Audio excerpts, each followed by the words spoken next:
Doing? This is Billy Blade here. Welcome to my Blue Cyclone channel. I'm here today to react to a death battle, Sub-Zero versus Glacius from Killer Instinct.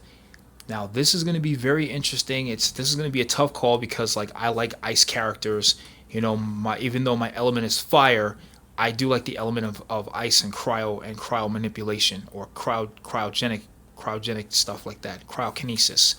But yeah, this should be an interesting death battle. You have a martial artist versus an alien. So yeah, without further ado, let's watch. Mark.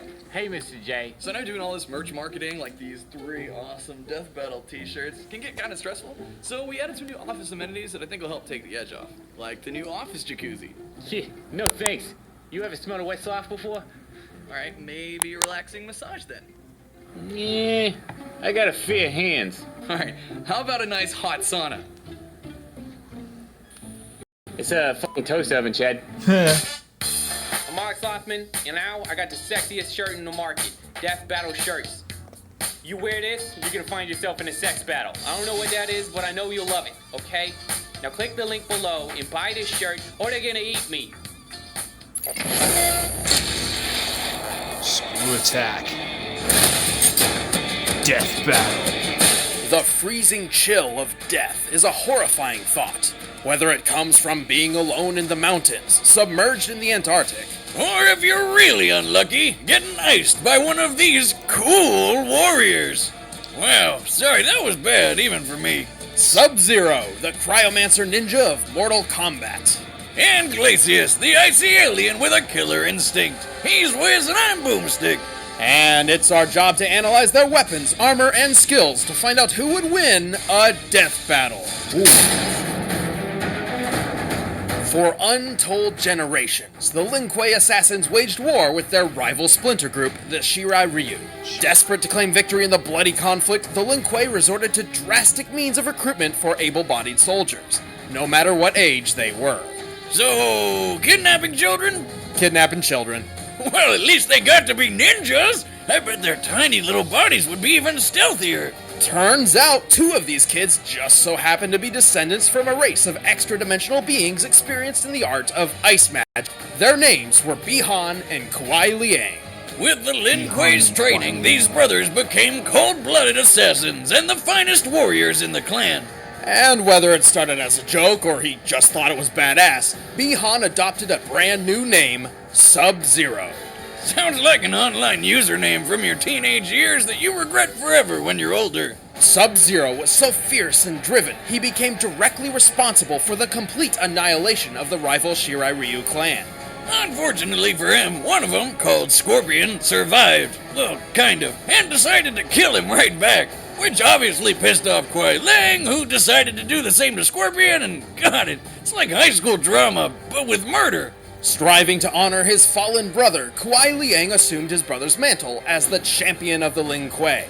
Sub-Zero was reborn. Sub-Zero. This new Sub-Zero is a master of Shotokan Karate and Dragon Kung Fu, and enhances his martial arts with his deadly cryomantic abilities. Subby can freeze the moisture in the air to do tons of stuff. He can make his own personal slip and slide, perfect for surprise attacks. He can form all sorts of weapons out of thin air, like daggers, swords, or even ice hammers. But best of all, the dude can make ice so cold, it instantly freezes anybody who touches it. This can be achieved through Sub-Zero's Ice Blast projectile, or the Ice Clone technique, both of which completely immobilize his opponent for devastating follow-up attacks. Did he just make a perfect sculpture of himself? Why doesn't he go into the ice sculpting business? Dude would make a killing. Just, you know, not the literal kind. He's got that down already. Sub-Zero can also implement his cryomancy and ninja talents in what appears to be near-instant teleportation, an unexpected ability which baffles even his fellow assassins. Yeah, but I bet that's still not as unexpected as turning into a friggin' polar bear. Like, how though? I want to do that! And best of all, after subduing his enemy, Sub-Zero has no qualms about tearing them to bloody shreds with one of his fatalities. Taking after his dear old bro's favorite form of murder, Sub-Zero can rip a person's head off with their entire spinal column in tow. This one's for you, Bihan. If he's feeling particularly nasty, Sub-Zero will toy with his opponent. He'll encase their lower half in ice and force them to watch helplessly as he tears them in half. Or for a quick death, he'll put them in a deep freeze that shatters like glass. At most, it takes Sub-Zero approximately 4 seconds to freeze a person in place, which in real-world physics is completely impossible. To induce full-body frostbite in that time, he would have to lower the surrounding temperature to negative 6.5 million degrees Fahrenheit. That's a stupid amount of cold. 13,000 times colder than absolute zero, to be exact, making it a temperature which literally cannot exist. And yet still not as cold as my ex-wife's heart. Ha! Anyway, Sub-Zero has more than earned his reputation as one of the most fearsome fighters in the Mortal Kombat universe. He's strong enough to break titanium statues with a single chop, quick enough to dodge an oncoming rocket, and he defeated some of the best warriors across multiple dimensions, like the lizard dude Reptile and Taven the half-god, who single-handedly defeated dozens of Lin Kuei assassins. He's beaten his rival for life, Scorpion, several times, and even took on Batman? Through sheer willpower, he survived injuries no normal person could walk away from, like getting torched in the face by a flamethrower, or being double impaled through the torso, and then torched again. Whoa, that's a lot of blood! Like, how does he have any left? I know, right? But that pales in comparison to when he underwent the procedures which turned him into a cyborg, and then was blown apart and reassembled into human form while still conscious. Damn, what a tough son of a bitch! But don't overestimate him. Although Sub-Zero keeps company with powerful spirits, undead wraiths, and immortal gods, he's not one of them. He may have incredible powers, but he's still just a mortal man. That's also, true. his emotional baggage and desire to live up to his brother's name has clouded his judgment more than once. But that didn't stop him from becoming Grand Master of the Lin Kuei. He changed their goals, turning them to the side of good, and even formed an alliance with his old rival Scorpion over a nice brunch. Life couldn't get any better. And then they found dragons! Shirai Ryu, dog. Lin Kuei scum! Death is more honor than you deserve. Beyond our solar system, advanced civilizations are governed by the 88 decrees. Should anyone dare violate these laws, they will find themselves targeted by the Galactic Marshals. AKA Space Cops. One of these alien officers was sent to Earth to investigate an eerie distress signal, but he was shot down by the world-dominating corporation called Ultratech. You know, evil Walmart. Ultratech had Evil reverse-engineered equipment from an alien crash some decades prior, the Roswell incident. However, the use of advanced technology by less developed species is a clear violation of the 88 decrees. Kinda like if you saw a chimpanzee pick up a flamethrower.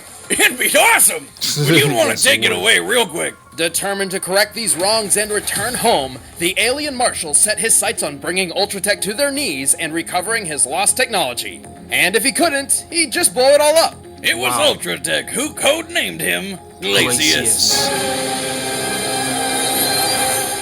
I was Don't let good his with name fool you. back in the Glacius day. wasn't always known for his fancy ice powers. Actually, he comes from a race of aliens with weird telekinetic abilities. By manipulating simple molecular structures, Glacius can use the environment nearby to create armor around his inner body. This came in handy when his ship was shot down in Antarctica, and he lost his native shell.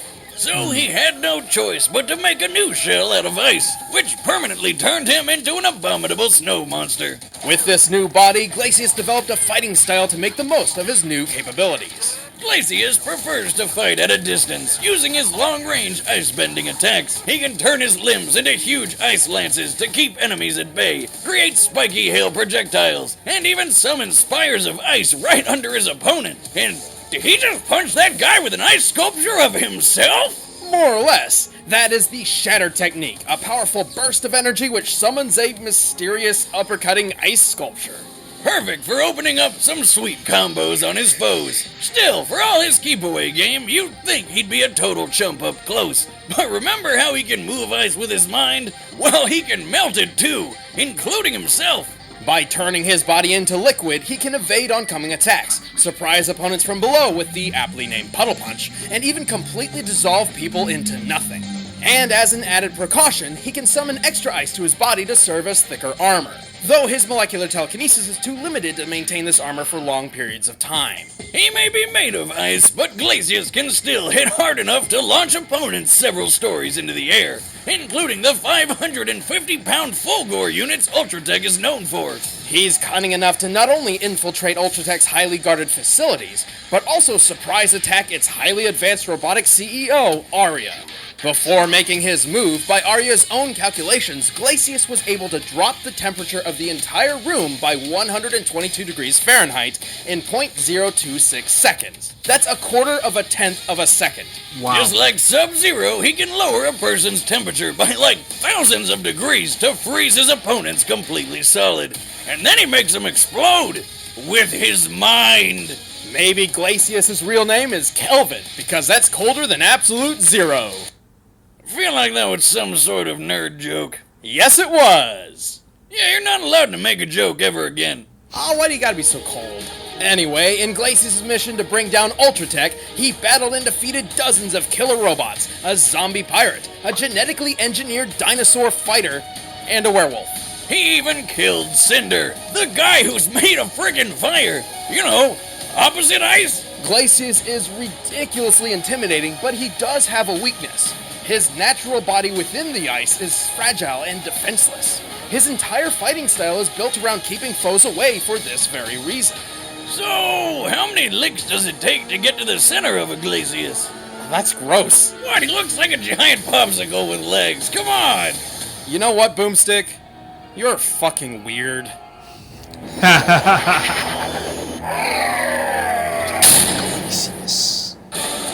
Alright, the combatants are set. Let's end this debate once and for all.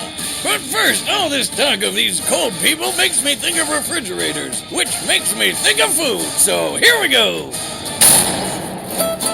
Now, I'm a man who likes a good home-cooked meal, but going out to buy or hunt my own food is a hassle. If only there was some way food could be brought straight to me. Good news, Boomstick. Introducing Blue Apron, the #1 fresh food delivery service in the country. Using only the freshest ingredients, Blue Apron delivers a kit of ready-to-cook meals straight to your door, along with easy-to-follow instructions. Plus, the ingredients are perfectly proportioned, so it cuts down on waste, and you know you're using the right amount. On top of that, you can log into their website and select the upcoming meals that sound good to you, like the crispy salmon and roasted potato salad with pickled mustard seeds and cream fraiche sauce. Plus, it does feel rewarding cooking new and exciting meals right in your own home. But don't just take our word for it. We want you to try it. Because you're watching Death Battle, you can get 3 meals free with free shipping by heading to blueapron.com/battle. Seriously, you will love how good it feels and tastes to create incredible home-cooked meals with Blue Apron. So don't wait. That's blueapron.com/battle. But right now, it's time for our Death Battle!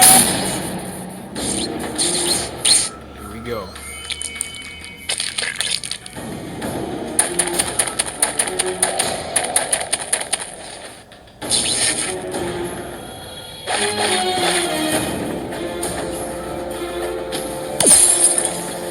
Your race is new to me.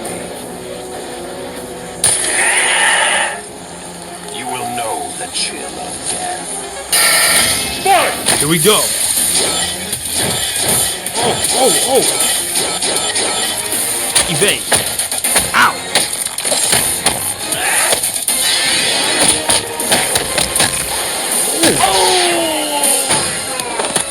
I should have known.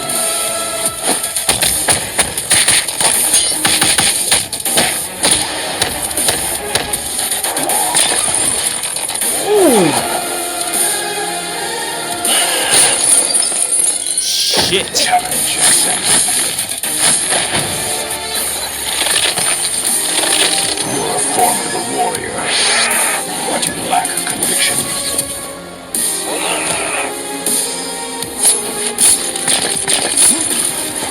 Good one, Sub-Zero.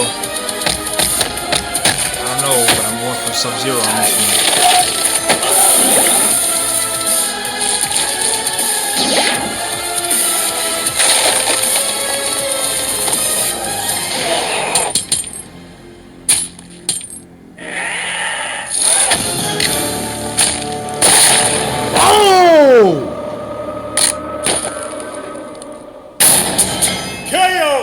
was Called it! Oh, but that was Yes! just ice cold. Glacius and Sub-Zero seemed to be a near match in terms of cryomantic abilities, but it was Sub-Zero who had the training and the power to bring Glacius down.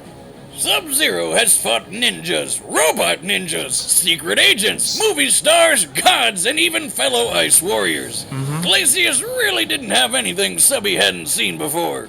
And while their speed was fairly similar, Sub-Zero's impressive reflexes and ninja-like skills gave him one of the most important edges in this fight. He could maneuver around Glacius's keep-away strategy, and his teleportation kept him a step ahead.